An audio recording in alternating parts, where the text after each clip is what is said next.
सङ्काशं काश्यपेयं महाद्युतिं तमोरि सर्वपापघ्नं प्रणतोऽस्मि दिवाकरम्।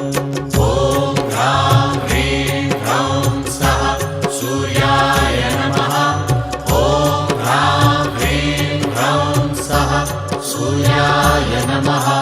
जपाकुसुमसङ्काशं काश्यपेयं महाद्युतिं तमोरि सर्वपापघ्नं प्रणतोऽस्मि दिवाकरम्।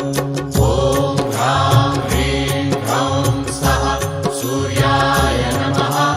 ॐ ह्रां ह्रीं ह्रौं सः सूर्याय नमः। जपाकुसुमसङ्काशं काश्यपेयं महाद्युतिं तमोरि सर्वपापघ्नं प्रणतोऽस्मि दिवाकरम्।